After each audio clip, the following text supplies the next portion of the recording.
you know, you, Mr. Rohan now. So,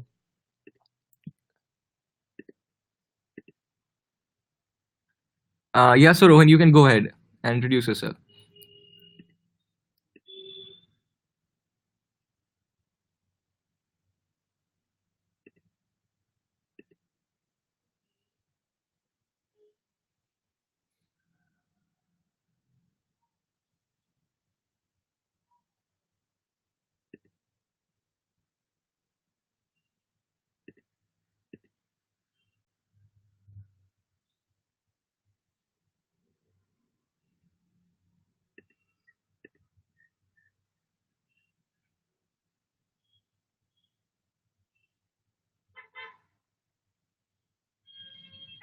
Okay, cool.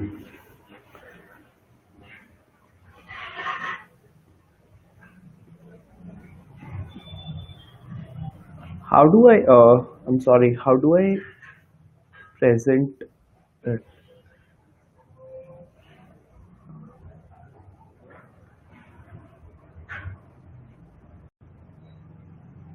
Hello? Um,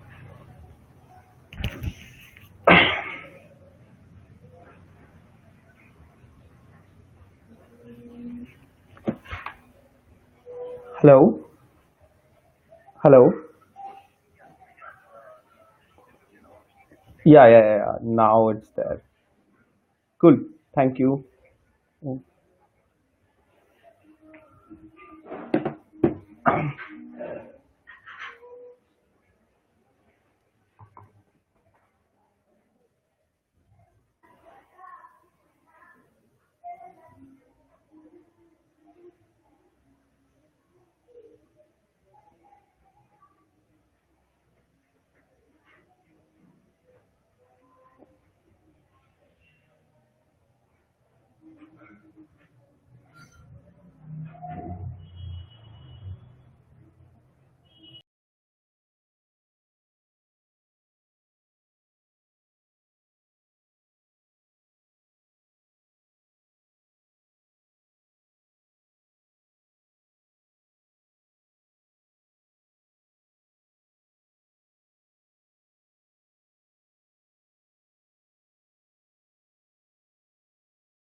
Hi guys. Hello. Can you hear me? Hello? Yes, Rohan, we all can hear you. Hello? Yes, Rohan, we can all hear you. Oh, awesome. Thank you. So sorry, I was not able to see some of the options on my screen. Very sorry. Yeah, we can start. Thank you.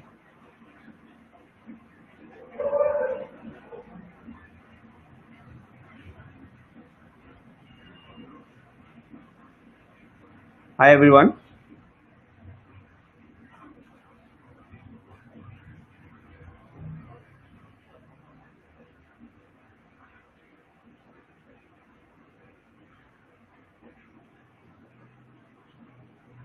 Hello. I just need some response.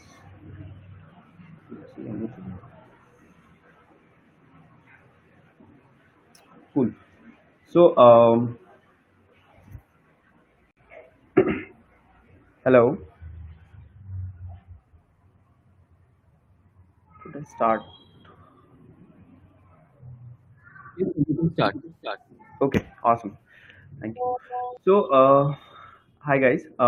My name is Rohan. As you guys already know, today I'm going to share a few things about design that I have learned in my journey while leading products for some of the companies in US, and now in India. I am leading three divisions of product for Zomato. Especially, like if I talk about specifically, so I take care of the go out support and the review part globally. And yeah, so today I'm going to share a few things about product design. So how little big and small things makes up the experience. So, little about me. So, if you have seen some of these new designs and the experiences that we rolled out back in September, you have already seen some of my work, and most of it goes uh, behind the scenes. As most of what I do is give feedback to the designers who work in my team, and talk strategy and all those kind of things. Cool. So, what are we going to talk about? So today I'm going to share introduction to product design, how it has been evolved over the years, what all is product design and what it is not. The heart and soul of the product. How do you maintain that? How do you make sure that your product brings revenue, but still at the same time it does not lose its soul? What are some of the big questions that you need to answer while you are sort of making something, and what are the small things that adds up to the great experience? So let's talk about design first. So design is about beautiful solution to problems, right? Like this is how I would define it. So yeah, and it does not offend anybody because it talks about beauty as well. So, designer over the years have put many hats. Like they are doing research, they are doing UX, they are doing UI. They Some of the designers even code and all those things. And then we have a different maturity that are the people who are at director level, or the or like the people like me, or then we have visual designers, UI designers, animators, and all those things. But this is very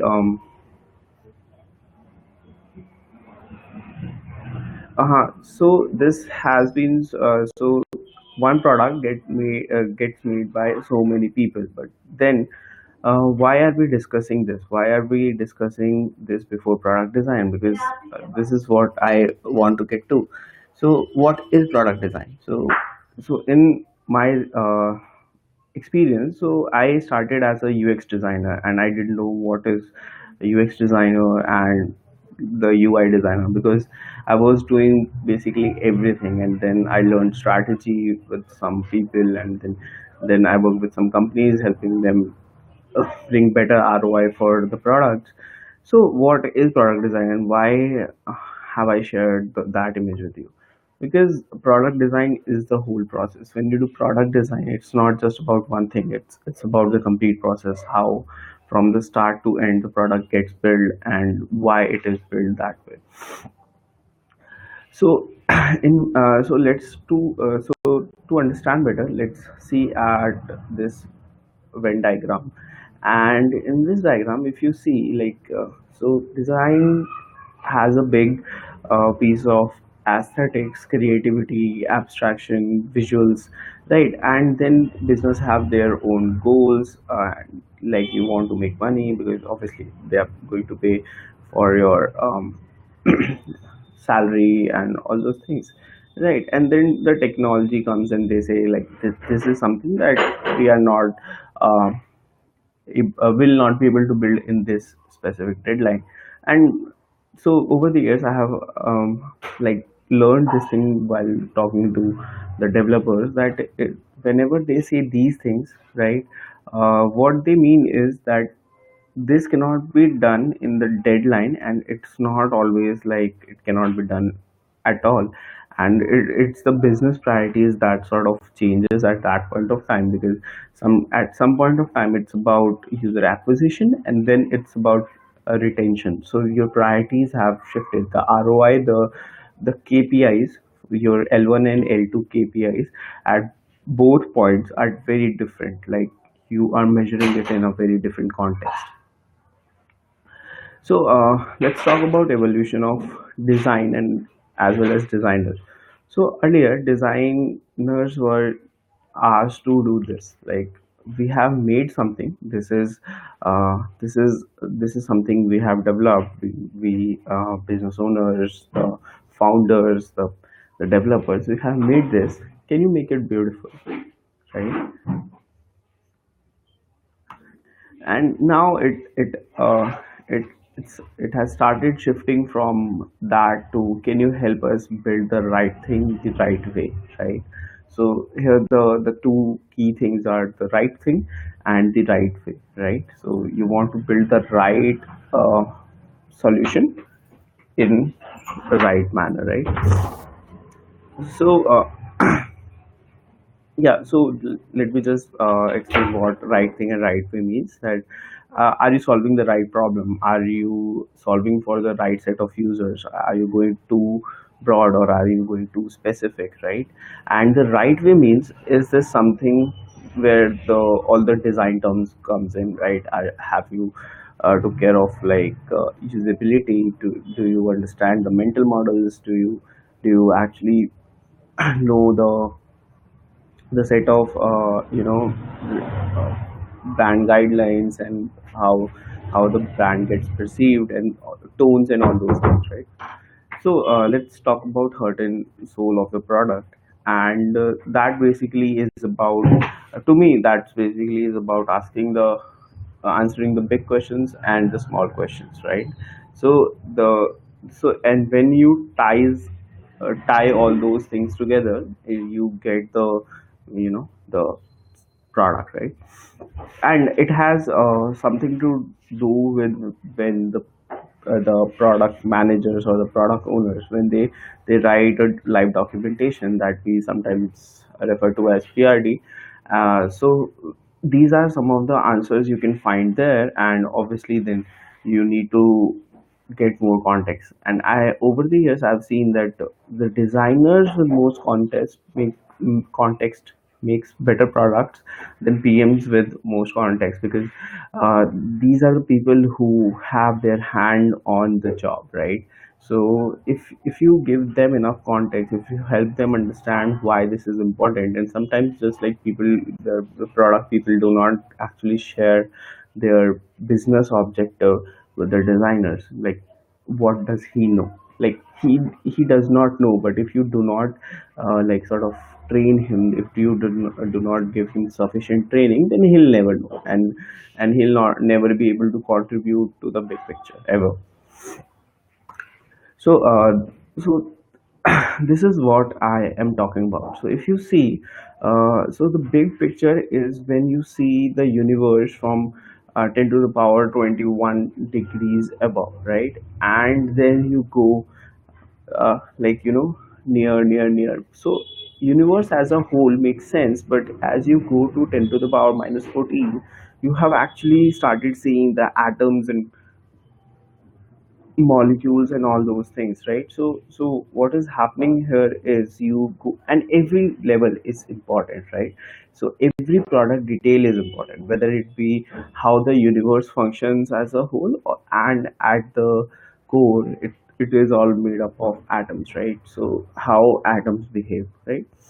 So these are the details I'm talking about when I say, like, the big details and the small details. Cool. So let's talk about the big questions, right? Big questions that are the universe, right? That makes up the whole product universe or the business universe.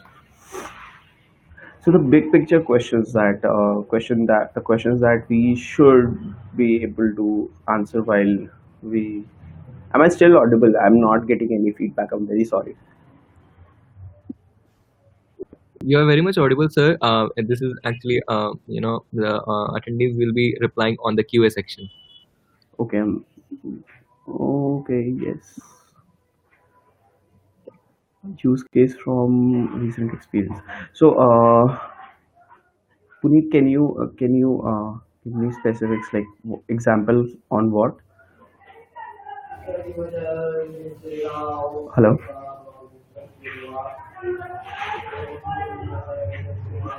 Okay, I'll continue. I have a Q&A session at the end, so I'll take questions then. Would that be okay? That would be great. That would be great. Awesome. Thank you.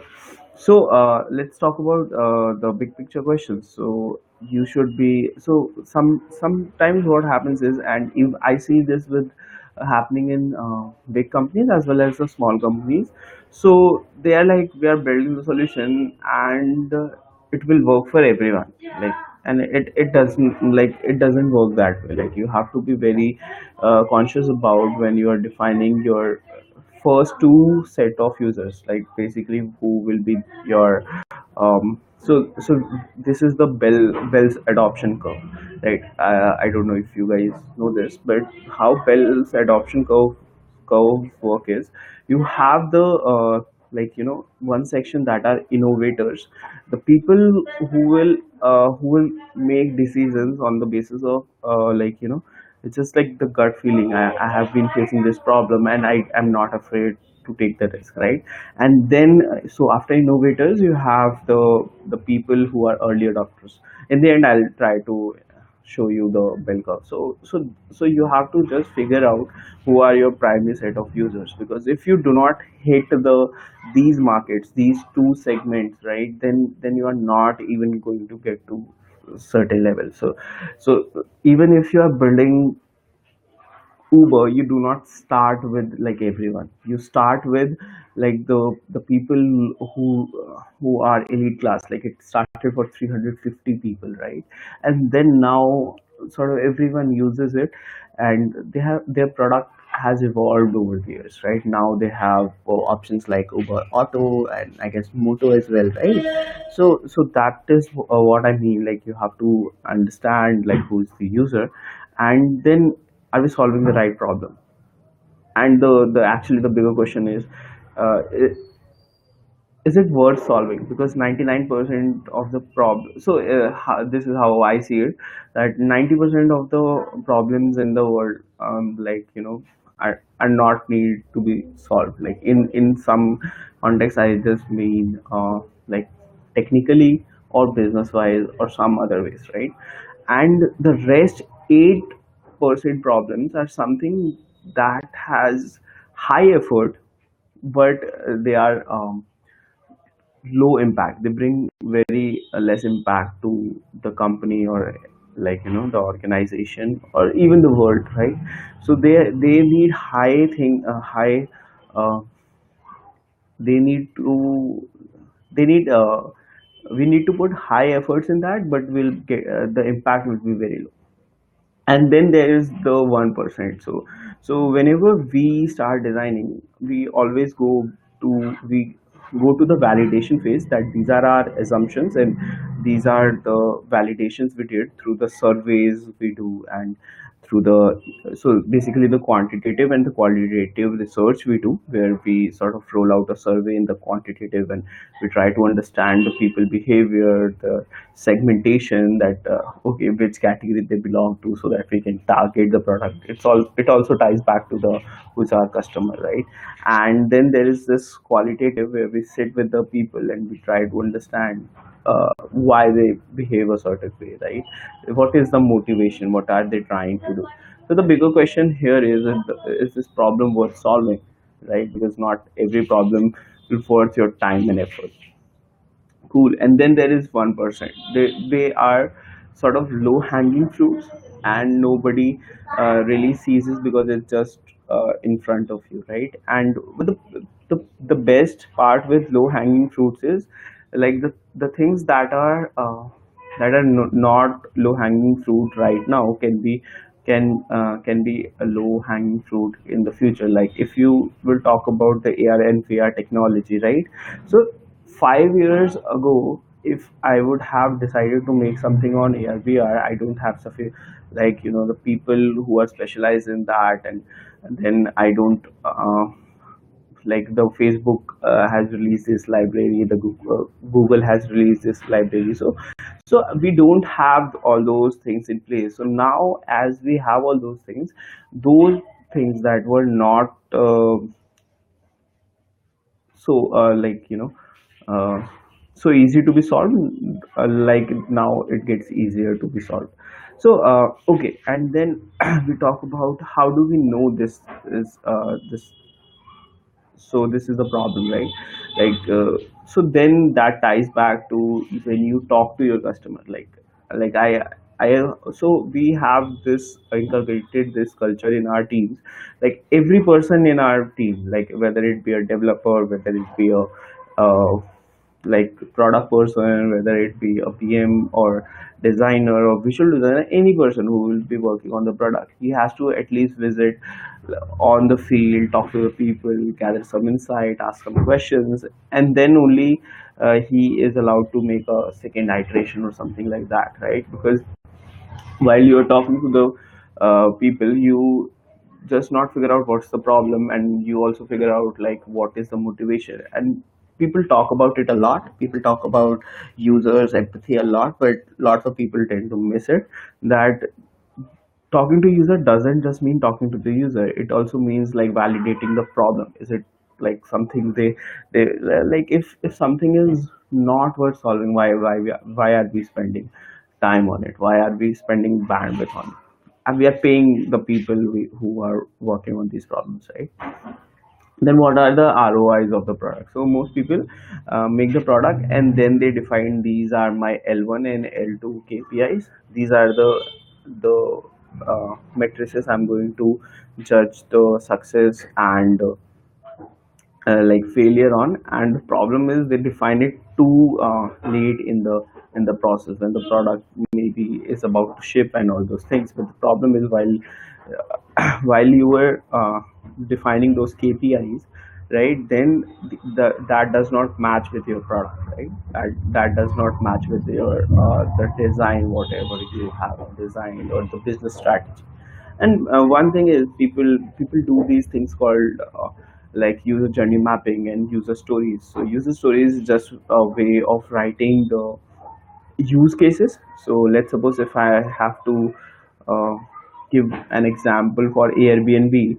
So I want the host to, so this would be something like, as a, so there is a template which is as a user, what action I want to do, so that what happens, right? So in this case, so it would be, as a host I want to upload pictures so that people can have trust on this place and something like that, because social impact and everything, right?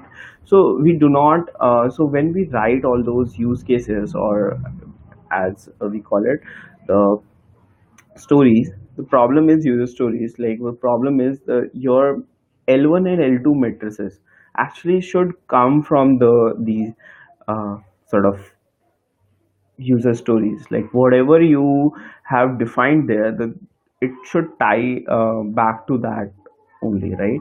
And at the time of building products, we don't really think about it, and this is something I have done myself. So it's something that people need to learn right there. Okay, so what I mean by L1 and L2 in KPI.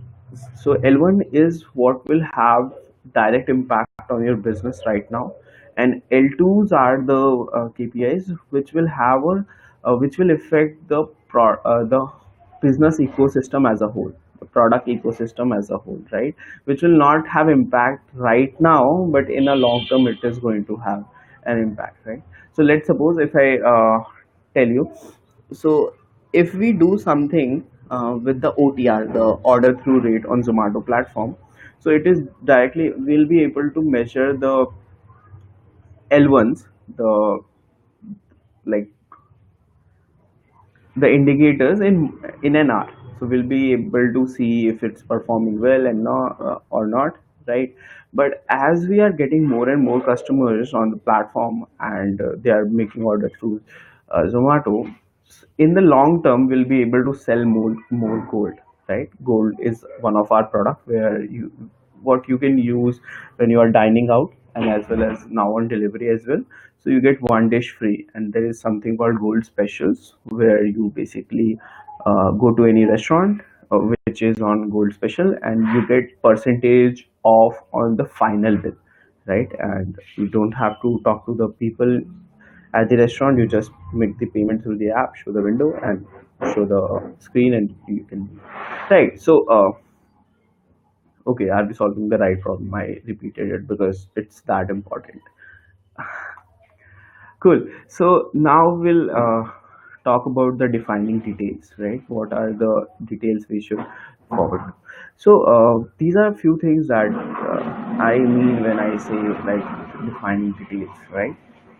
Because in the end, these are few things that people care about, right?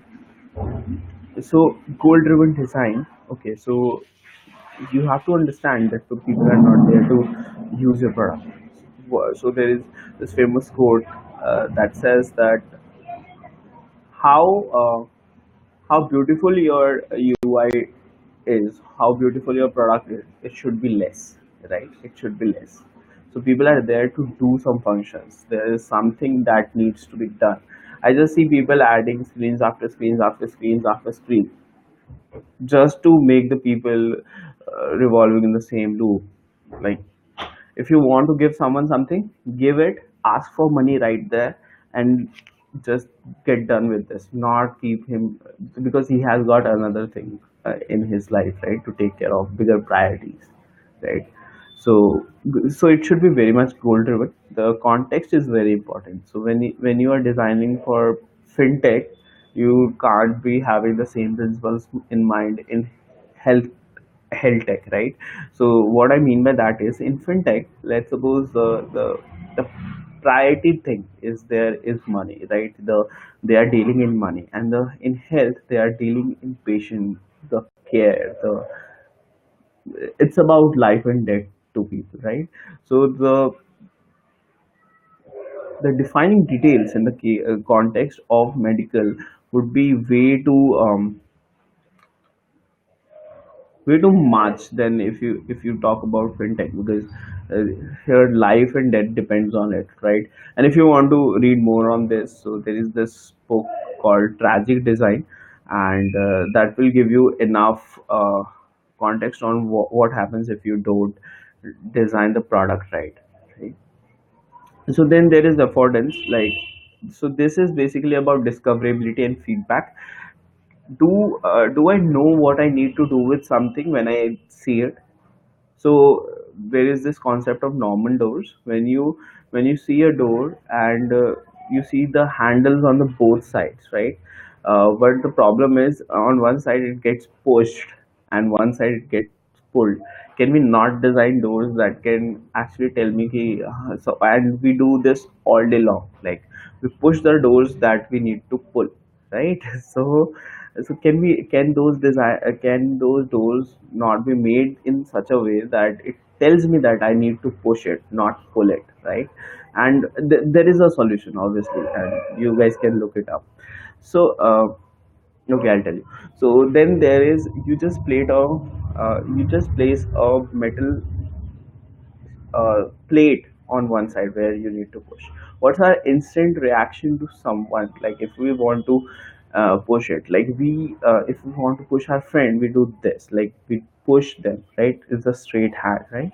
And that's how our mental models have been, and that leads us to mental models. And so mental models, I'll be giving a specific example, because people tend to get most of these things apart from mental models, right?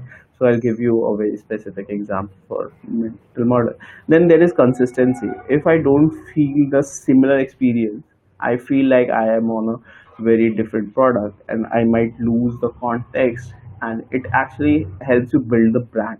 So let's suppose if I'm building a brand for some company, I cannot have different sort of patterns at each and every place. Like, if you see this presentation, if I would have used like five different styles on five different slides, you would be like, he had just copy pasted it. Like, it looks fishy, right? It feels fishy, we can just sense it, right?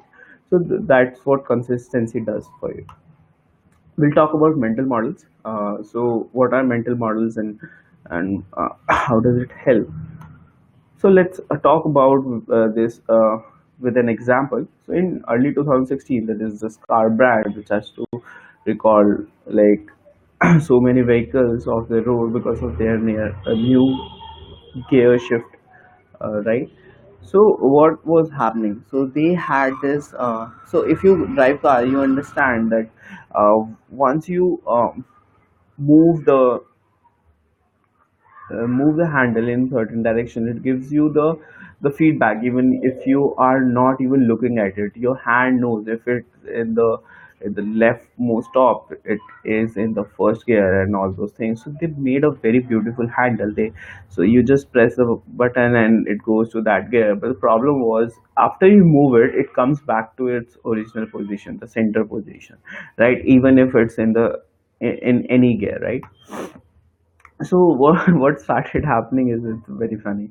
Okay, so the cars, people were getting out of their cars thinking the shifter was in park mode, and then the car drive like the cars would drive off them, and so hundreds of accidents happened.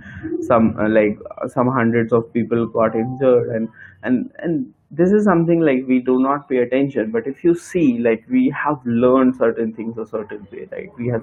We have seen so many like experiences for so many years, it's now our second nature, right? So if I don't get the feedback, like in their defense, they said that the light blinks and you get the feedback. But the problem is, people were so much used to the muscle memory. They were so much used to that, okay, if it's here, then this, that they were not able to comprehend. So this is what I how I would define a mental model is. A mental model is the person's internal representation of external reality based on learning and experience from the past, right? And also it ties back to three things. So learning from the past, current context, and the future expectations, right? How we want it to behave. Okay, so but if this company failed, does that also mean that all the companies who will be working around mental models will fail, uh, and we won't get to some innovative products? No, there is a way, obviously. So this is, if I don't know if you know this, but this is the first design of iPad notes, right? So when they launched it, they had to make it exactly like the paper, every so if you see at the top, there is a leather strap, then you have the curves and everything, the spacing, lining, yellow pages. So if you are making something, uh, if you are making something, like, which people are not used to, they haven't seen something like that before, right? So people were used to taking notes on their like notepad and all those places, diaries and all those places, right? No one was used to taking notes on iPad, like a digital device, right? So they had to make it exactly like the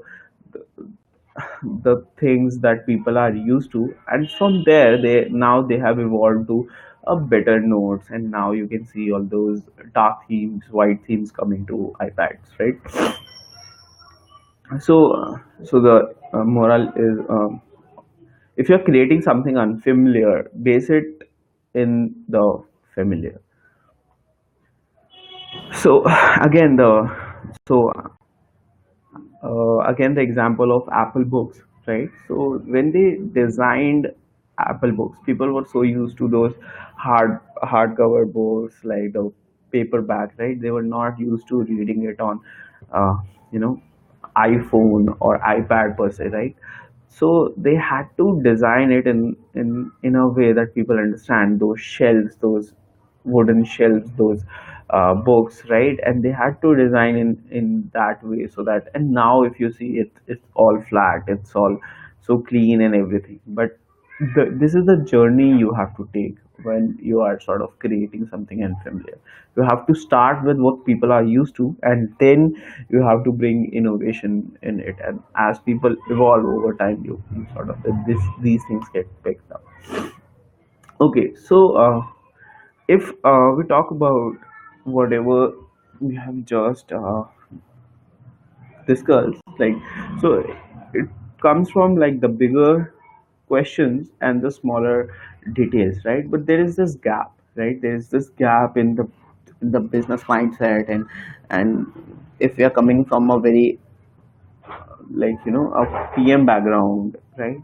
And where matrices matter, KPIs matter, KRAs matter, right? Our business objectives needs to be fulfilled, right? And if you are also a student or a person who is coming into design and who has not been here for long, so there is this gap, right? So there is this gap of understanding the whole context, understanding the big picture as well as the small picture, the small details, right? So so whatever we talked about, in the end it all comes down to these five problems. So people tend to miss the problem and solution phase. Like when they are defining the problem, they'll be like very much in the phase of solution. Like we say the solution, इसके लिए तो ये बनाना होगा, right? If I have to make a, like, let's suppose scheduling thing, like if I want to get my, if I order my meal every day at a certain time and I want it in lunch, so the product should have a feature, right? And this is something we need to solve. As soon as I finish the sentence, someone in the room says, make a scheduling, like integrate a scheduling thing in it. But here if you see, the problem could be very different, right? And while I was working on this problem, like so the problem is not like just scheduling the thing. The problem is every day, if a person who is office going, who is a professional, he's going to order something, he needs to get his mind very clear, right? Like what he needs to order, what quantity, and at what time it needs to be in the office, right? So it's more about subscription than it's about scheduling, and in your case it could be very different, right? So so when people just start the with the problem and the solution phase at the same time, this is what happens. Whenever I say the question, you have the solution, the chances are you have got it all wrong, right? So yeah, and people get too specialist, become specialist in one particular thing, right? So we uh, we have seen designers become like the senior visual designer and all those things, but they only do visuals. If you talk about UX, they won't do it. So to break that, one of the cultures I drive at Zomato is every PM, every product manager at Zomato designs. We have made a very exhaustive design system for everything you do, like every component you need, right? What needs to go there. But every PM has to design the early set of designs on their own, like if even if it's not a very big product feature, right? If it's like something that's an increment, not something that's starting from scratch, or that needs a lot of product thinking and all those things, then you are on your own, and obviously you have to get it reviewed with the with me or with the other designers in the team, right? So okay, so this statement is wrong. The start thinking about business and only business is wrong. So it talks about like start thinking about business, but then start with user first, right? And this is a statement that is wrong. Cool. So start thinking about business. The business is what pays your bill and what brings money to your company. And this is where I'm specifically talking to the young designers and all those things, all those people who are in product role, right? So business pays your bill, but users are the people who are sort of going to validate it, and you don't want to just play the small game. You want to play the long game. You want to play the infinite game, right? Plugging Simon Sinek. Cool. So okay, do not so there is this gap that do not focus on details, right? There is this gap. The people make the strategy, they say okay, this, and then they are done. Like they do not think of the edge cases, and according to me, edge cases are not edge cases. It's you have to at some point of time, I'm very sorry, you have to at some point of time you have to bake those edge cases in the real problem statement, right? In the actual problem statement. So the people tend to forget all those cases that are not there yet, right? People tend to forget about accessibility, inclusivity, right? And do not take care of that, right? So there is this gap. Okay, I have made it, right? And now it needs to be shared, but then who will take care of the details? Who will take care of the pixel perfection and the mental model and the consistency? Like, I just feel like this button should be here. No, dude, you can't just be like that, right? Okay. So, and then the people do not ask for help, right? There is this gap. Okay, if you need help, if you need to sit with a business person to understand the context, if you need to sit with a salesperson to understand the concept, why don't you do it? Asking is the most underrated word there is. If you ask for help, people help. If you ask for context, people help. If you ask to the users, what is that we could do better, or have you used this? What are your good? What are some of the good things, and what are some of the bad things? People tell. People wants to people wants to share, right? Your user wants to share, your stakeholders wants to share, your teammates wants to share. Why are you not asking, right? And so this is one past. So okay, so we talked about the gap. Now we'll talk about what actions you can take. So you need to think about one maturity at a time. One maturity at a time is, if we are discussing strategy, the button should not be in that meeting. And when we are discussing about the button, then we sort of have to have the strategy in mind, but then we are concerned about the button. One maturity at a time, problem phase or the solution phase. One thing at a time. You not user stories won't get mixed with the user journeys, right? And user journeys cannot be mixed with the, like, wireframes. Put your 100% to one thing. And then second actionable is become a generalist rather than a specialist. 80% of three verticals is better than 100 per, like 100 तो हो गए भी नहीं. So is better than like 90% of one. So be a generalist, not a specialist. Gather more context. Every person who is running a business, every product owner, every product manager, everything ties to each other. You cannot do something in isolation. Your wireframes do not exist in isolation. Someone has to, like, do the visual design, someone has to code it, someone has to market it. Understand. So yeah, think business but user first, right?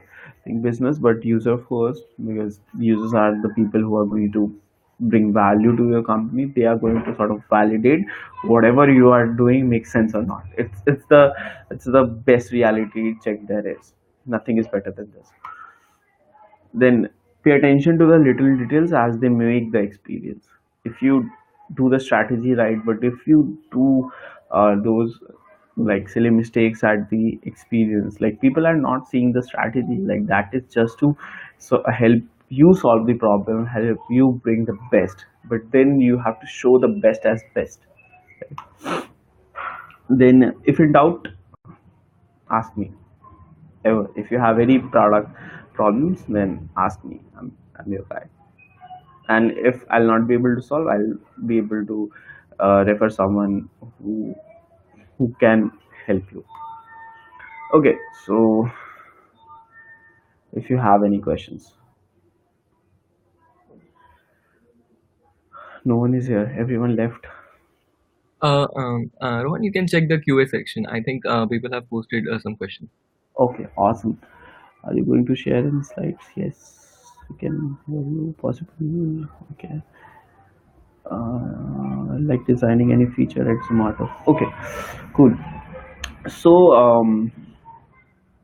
I will give you one example of one product that we built at Zomato, and I'll try to do a more of an internal product and then one external product, so that we get some idea. Share an example which we have solved for Zomato, so that we can correlate before and after situation. Cool. How can we understand AB with respect to L1 and L2 metrics? Cool. Cool. So I'll show you some of the some of the things I have designed in with respect to Zomato. But let me answer this first. How can we understand AB with respect to L1 and L2 metrics? This is by Nitish. So see, Nitish, what happens is when you have a product like as let's talk about small product and then we'll talk about the bigger sort of products, right? So when you have a product in the case of, let's suppose, smaller companies, so everything has a very less impact on something else, right? So if you are building one funnel, it will have a very less impact on something else. So because everything is just one part of it, right?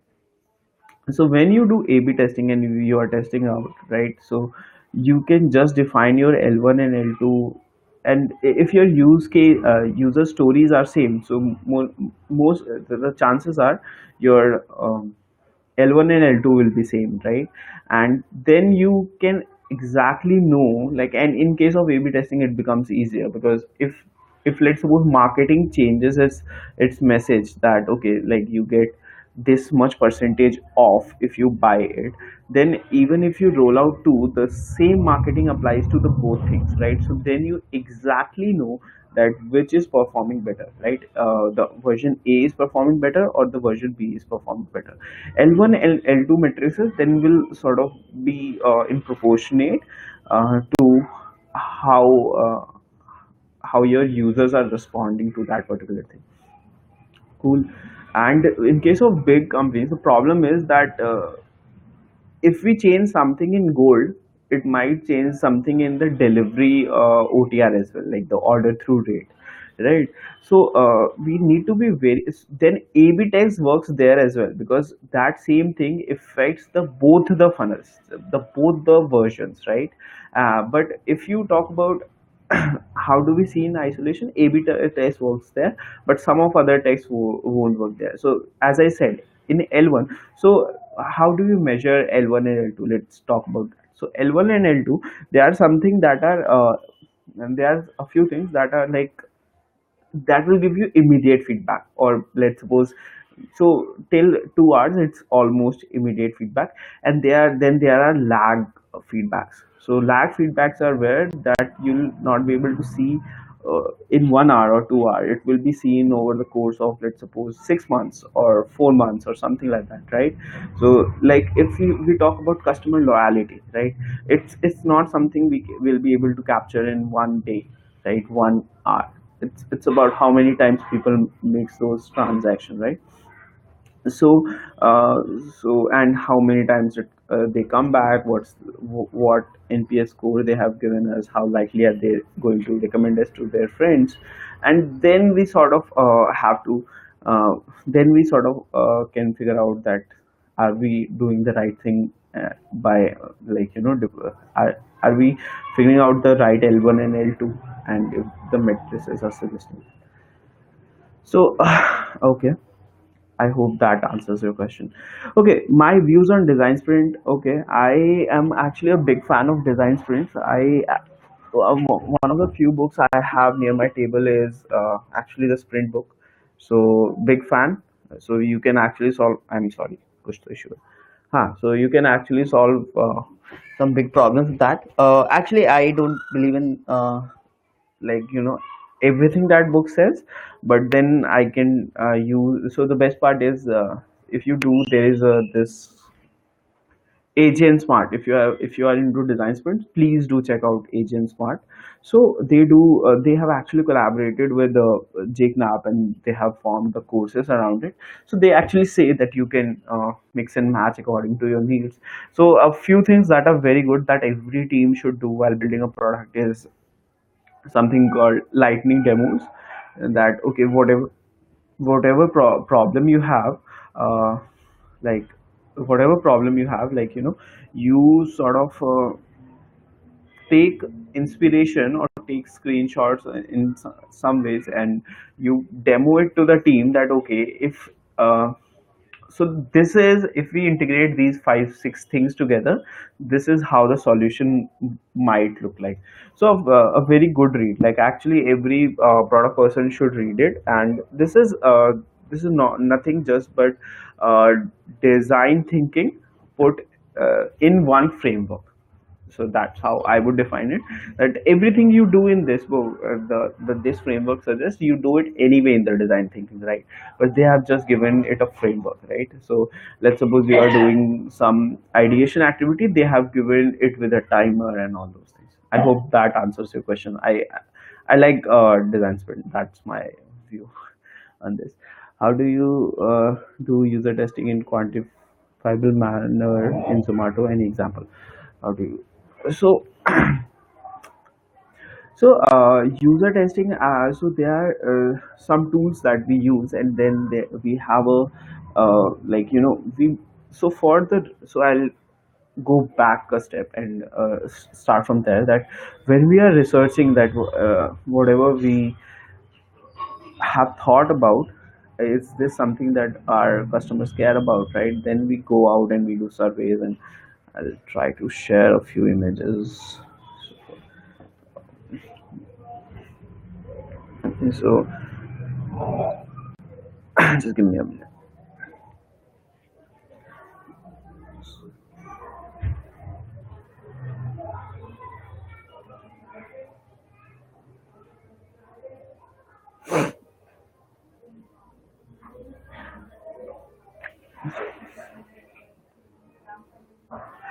So we go out and we try to understand from our customers. So let's suppose we talk about one side of it, that is the merchant side of it, the the merchant side. Okay. So the merchant side of it, right? And there, what we do is, I hope I'm not you screen sharing it again.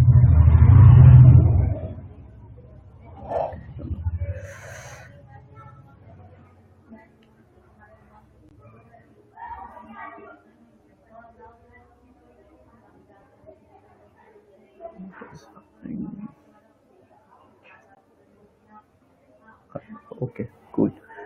So leave it. I'll give you one example that ties back.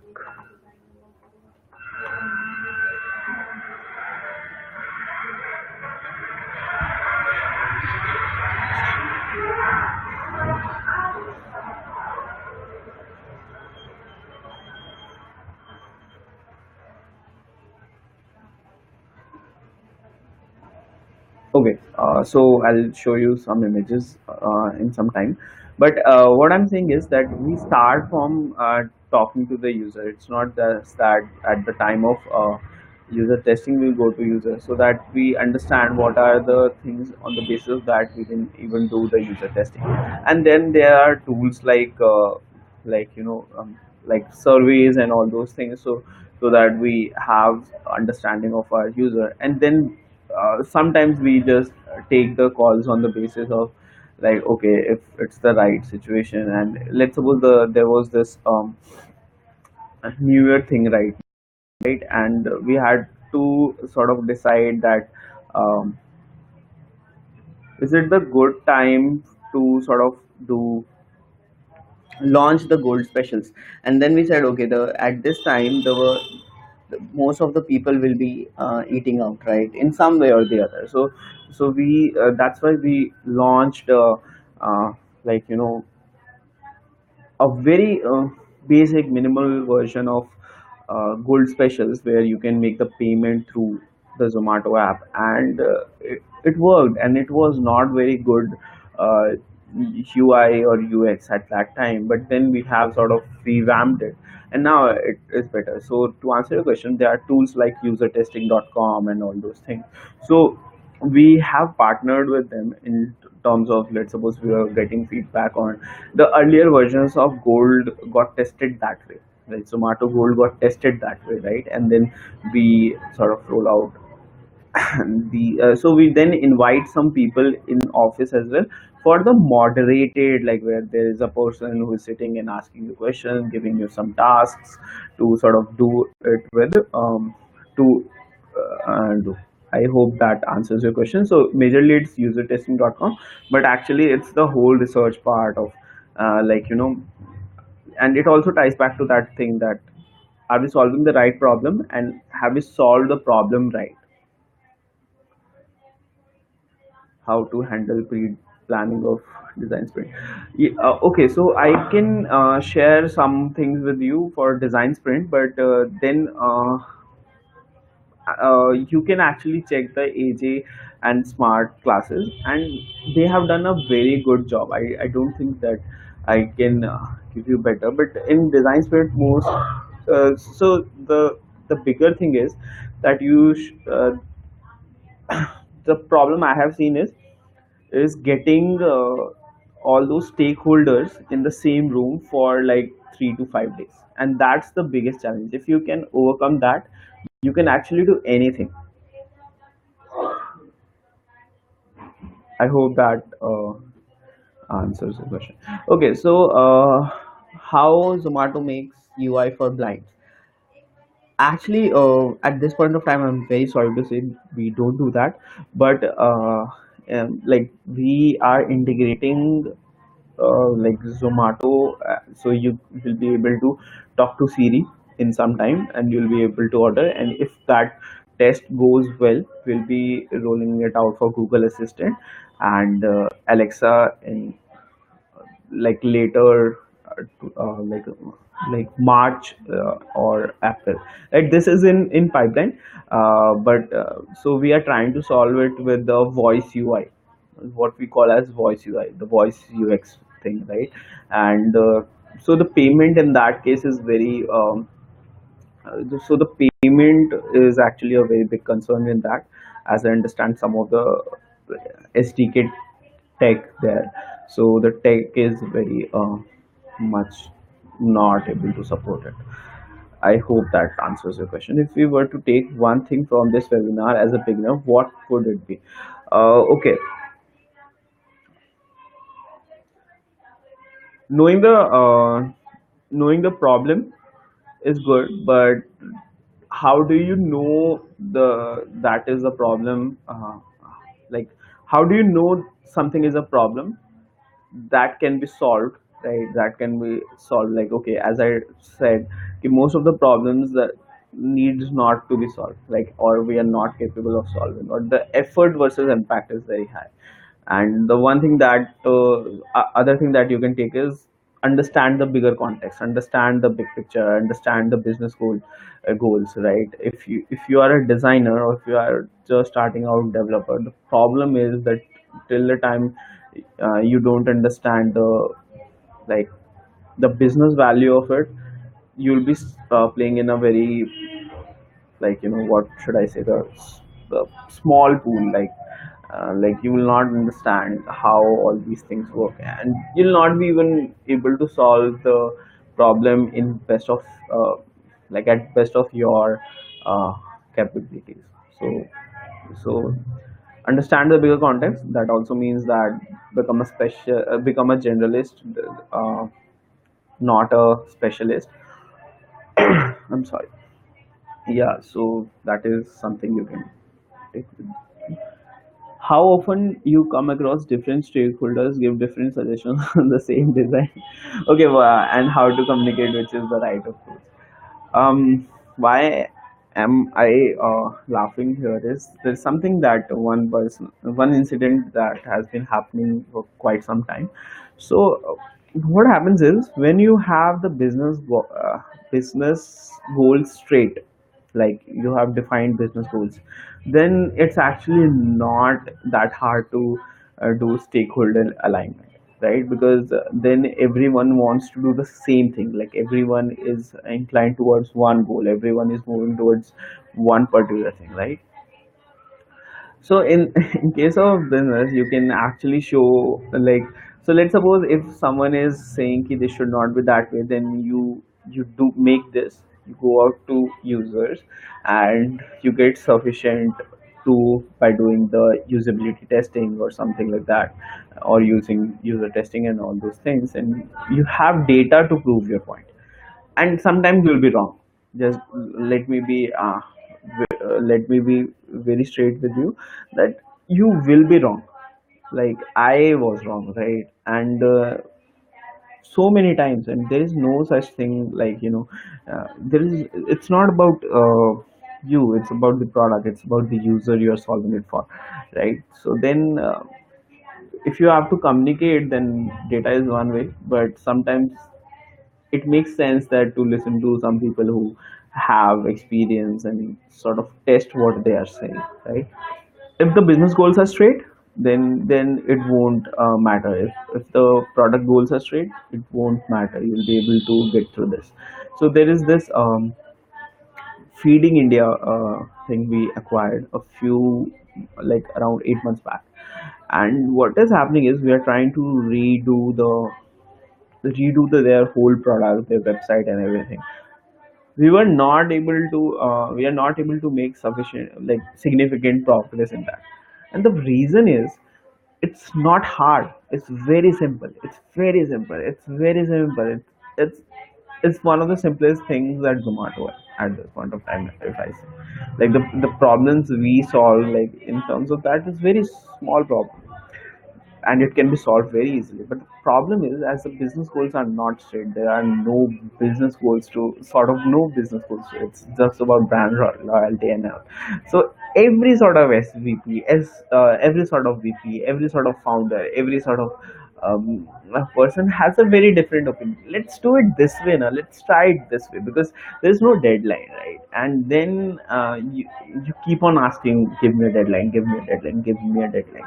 So that is something then where you have problems. If you have like clear goals, then it won't be a problem ever. Any best user experience website for beginners you can say. So okay, so one thing is okay, so one, so Nielsen Norman, the first priority obviously. And then you can, Nielsen Norman group website is very good. Then if you want to get so I'll suggest you, there are few channels on few publications on Medium, the, which have some very good uh, content, right? So then there is UX Planet, uh, uxdesign.cc, and there are some and then actually every designer should, and every PM should actually watch the product school videos, right? This is something I learn a lot from. I have learned a lot from, and this is something that will actually help you uh, think from a very different perspective. They cover a lot of topics. There are people from design, tech, PM sharing about the process, and I feel very like, now I don't now I sort of get that context. But earlier I used to feel very like, what is the word I don't know. So earlier I used to be very, so sort of envy the PMs, because they know so much about the product. And if you don't know, you can, like, you can learn, but then that is something you should like, the context they have, it's you have no idea. They have to when they do their PRT, the live documentation, the artifact they do, they they prepare all those market analysis, how, what big is the market size, who are the innovators, early adopters, and we don't know about it. As a designer, we don't know about it. Now I do, but that's what the problem is. And if you ask, they don't, they are not like you can't say it. It's just that you have not asked for it, right?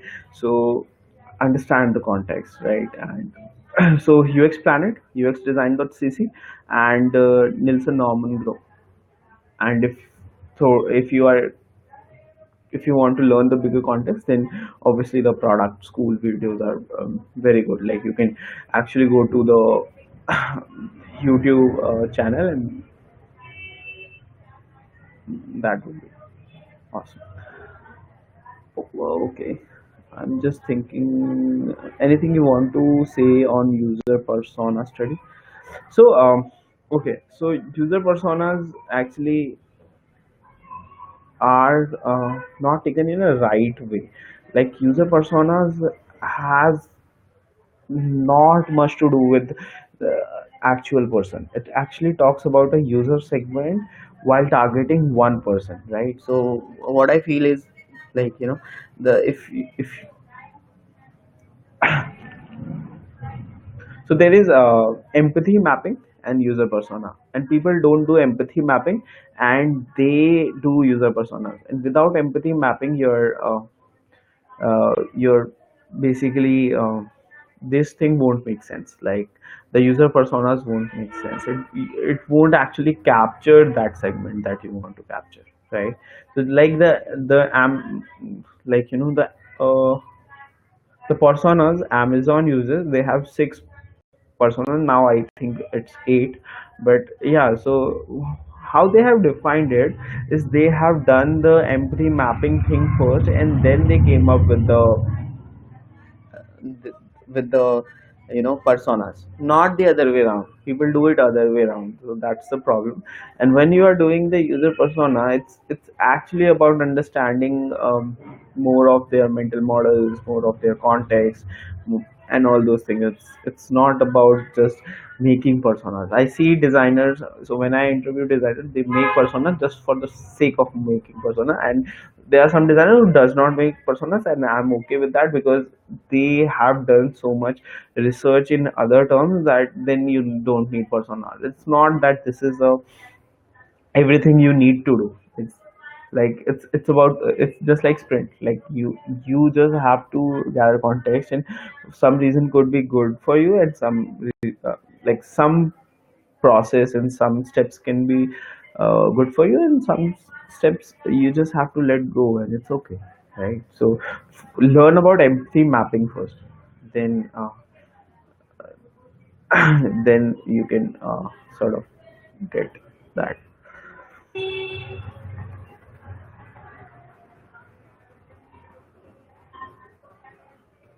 Okay, there was one more question I skipped, sorry. uh, when to use SPA and when to use MPA.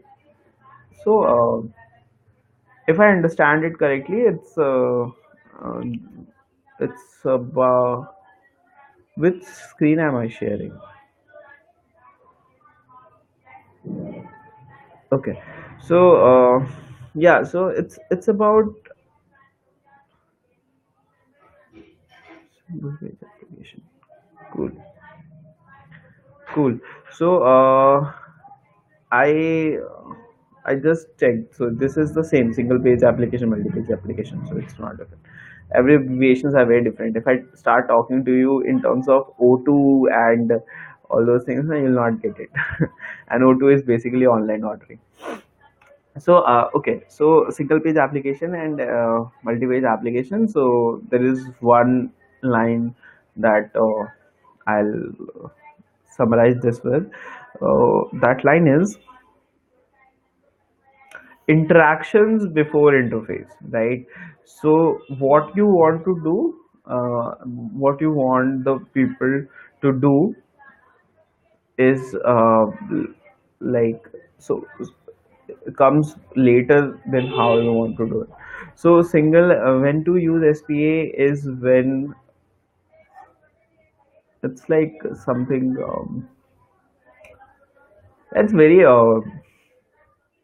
easy. If you see it, SPA is when you have very defined set of workflows. You have very, like, this comes after this, comes after this comes after this, right?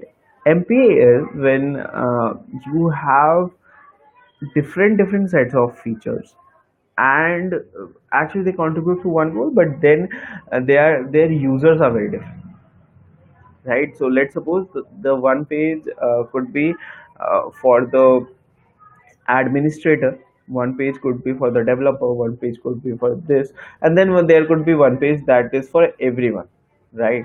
And this is, I'm just giving you the example where I think like, okay, the SPAs won't work out because their users are different, their contexts are different. So let's suppose if we combine the dining out user and the delivery user in a single page application, it would be a mess, right? Because people will not be able to sort of do it. And then in MPA you can sort of handle the this thing, that you can go according to their motivation, their goals, or their funneling according to the audience basis.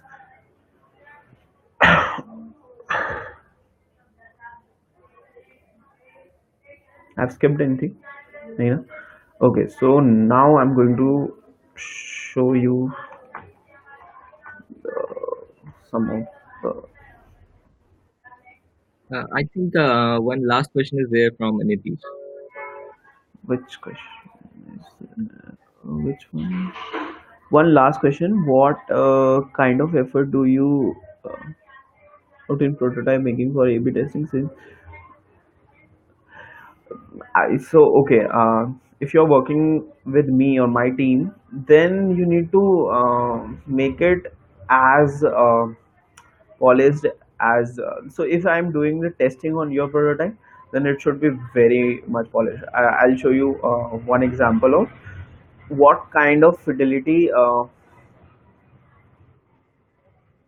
I generally allow to, like, users to take out in front. Okay, I'll show you an example of in what fidelity we take it out to our users, right? And obviously you do not have to do all these, but then it's about attention to detail. Learn one thing: attention to detail, right? Do not put lorem ipsum. Do not write the text that needs to come there, right? Write the text. It's okay. I'm not a writer is not a good enough excuse, right?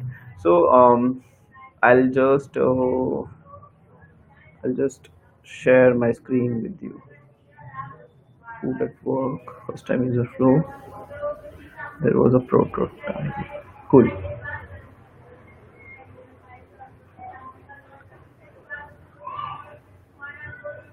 Don't know if this will application window. Figma. Are you able to see my screen? Sorry. Yeah, we are. Hmm. So, this is the kind of prototype we take out to the like users, and you'll just okay. So see,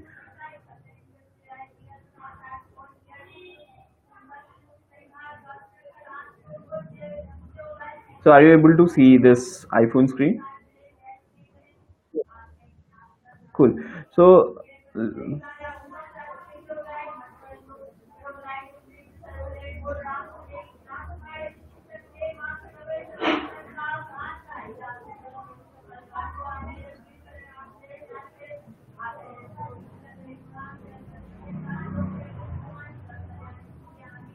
so if you see, so in each and every interaction here, everything has been detailed out. Like what happens when you sort of click one thing to exactly, I can share this with the developers, and they'll have the.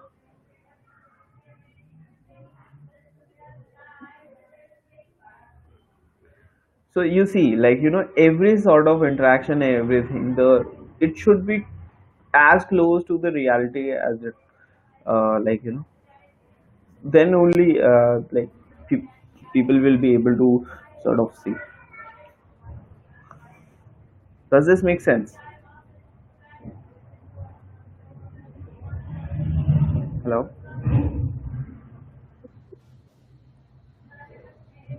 Okay, so earlier I used to use Sketch for uh, these things, but now I use Figma, and it's one tool for all your needs. if if you want to make your design system, if you want to make wireframes, if you want to do the visual design, the best part is it's on all platforms. Uh, you can use it online as well, right? So that's the tool I use.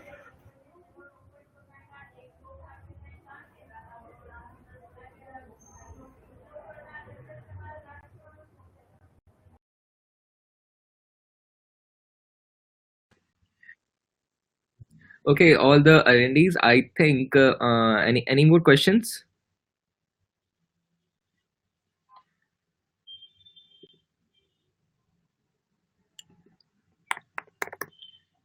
Okay. Okay, then if there are any questions, I would like to Uh, conclude. I just want to share one more thing, Yeah, and absolutely. we'll sum it up. Okay, so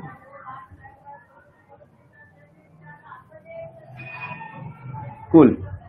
Are you able to see my screen? Yeah, cool. So I'll share one of the things I started for is so you must have heard about all those uh, layoffs and uh, supporting layoffs and everything. I'm not very proud to say this, but that's how that is. So I have a medium.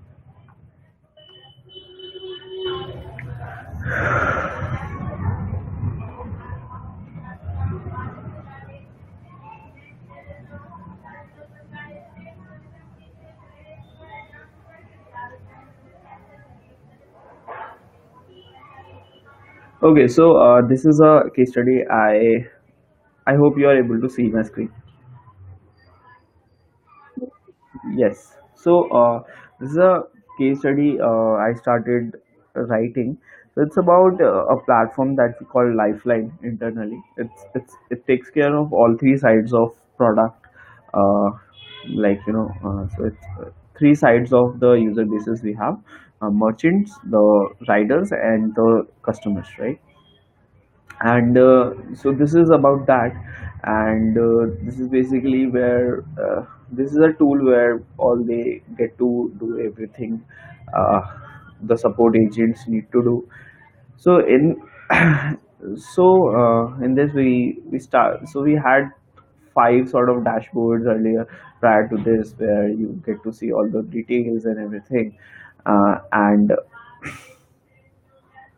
then we started researching about what are all their problems, and I visited, this is a kind of a particular kind of research which is called ethnography, where you just go and you observe what they are doing, and things like that. Then we sort of came up with our findings, what were their pain points, and this is a the people think this is a uh, product doc, like the product manager doc. It's not, it's a design doc, right? It's a design doc. You have to do all those things, right? So that's where we got clarity on these things. Then we sort of figured out what are all the challenges they are facing, what are some of the low hanging fruits that we can solve, and so who what does the support agents want, what are some of their use cases. Then I sat with the analytics team to figure out uh, how much percentage it contributes to the whole thing, then what are our business goals, right? How so this is what we call the L1 KPIs, right? So how will we measure the impact? What would be the criteria?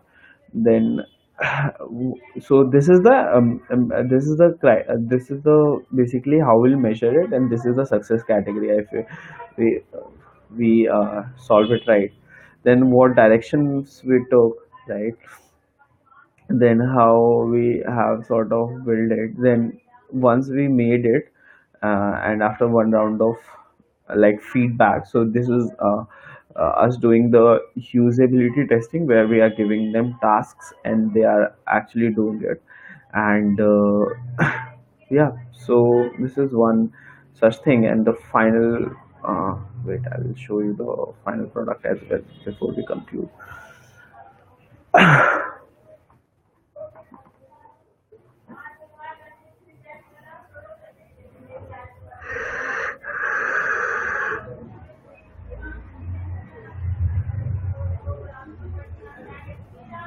So this is the final product we sort of designed from a very chaotic thing to this. So why am I showing this? Is key. It's when you some people say that it should be, you should solve the UX problem. Some people say you should focus on visuals.